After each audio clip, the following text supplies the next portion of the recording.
Hello, Galaxy! I'm Chris Pirillo, and many of you have asked, after seeing my thrift hauls when I've shared them in social, how I thrift, or if I have any suggestions or tips in relation to thrifting, specifically for the things that I like to thrift, which more often than not is Star Wars. Like if it's Star Wars and it's at a good price and it's something that I really need to have in my life, then I'm going to thrift it. Yeah, every so often I thrift other things, but I wasn't even into thrifting.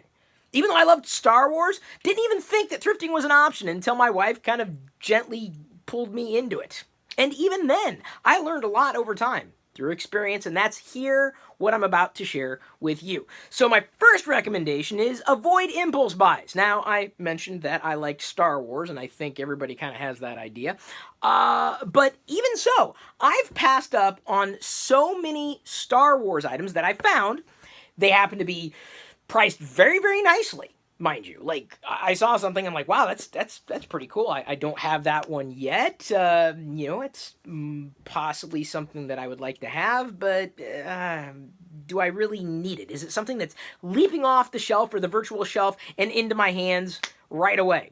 And if the answer is no, and if I pass it up and go back to it, the chances of me actually pulling that are very, very low. It doesn't matter how low of a price it might happen to be. I'm telling myself, without actually telling myself, that it's impulse. It's something that I might want, but it's something that I'm not necessarily going to regret if I pass it up. So avoid impulse buys.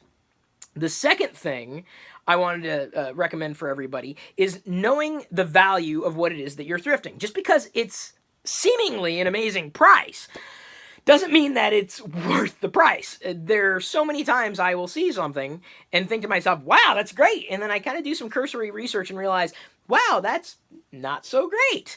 And it's okay for you to pass things up, right? You don't have to get it, right? Don't feel the need to get it just because you have that thrill when you thrift something and you feel like you got an amazing deal.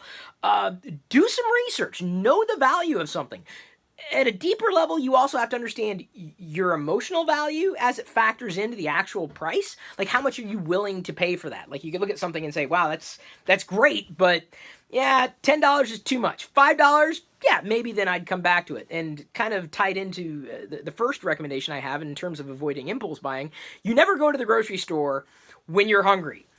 So it's very much tied into the idea of kind of know the value of something, not just the monetary value, but your specific emotional value that you might put into whatever that object, that item happens to be. Like it's a big deal. The third recommendation I have is grow another pair of eyes, or 10 pairs of eyes. And it is possible to do. So you ever heard the saying, if you scratch my back, I'll scratch yours?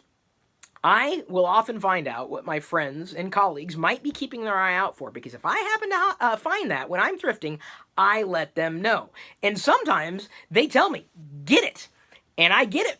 Now, correspondingly, they also know what I might be looking for, so when they're out thrifting, or if they happen to see something when they're out and about or online that I wouldn't necessarily be able to take immediate advantage of, they may get it for me. And of course, you do the exchange and whatever you agree upon, and it's all good because you're only one person, right?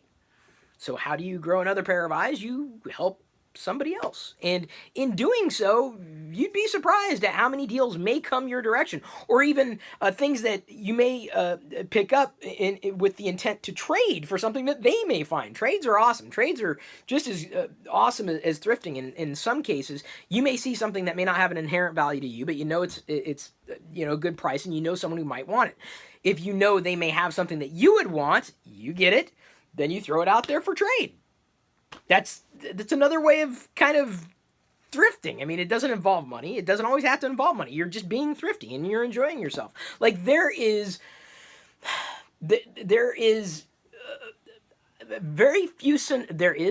are few scenarios I can think of where I would not flip for a good deal on Star Wars stuff. In general, I mean, there are times that people think, oh, it's got Star Wars on it, therefore it's worth a lot. No, not always. I know what I can get, and generally for how much. But I enjoy it. It's really kind of a thrill of the hunt, it's something that I never imagined I would enjoy because I'm not necessarily a shopper. Like I get something and I'm good, but the just the the re-energizing that I feel when I find something that I wouldn't normally find is just it's exhilarating. It's addictive. So I really enjoy thrifting. It's been a great way to find Star Wars stuff for me, or things that I might need that I didn't necessarily have to pay full price for. And I hope everybody else has fun thrifting, whatever you decide to thrift or whatever you wish to thrift. There's so many ways you could do it. So many stores that might be set up in your locality, all around town, or even virtually through an application or a service. I'm not going to dive into things that you need to keep in mind when you're actually in a transactional model with another individual. Suffice it to say, be safe. Always do that transaction in a public place. But I hope everybody learned at least one thing, or maybe thought that this could be for them. May the force be with you.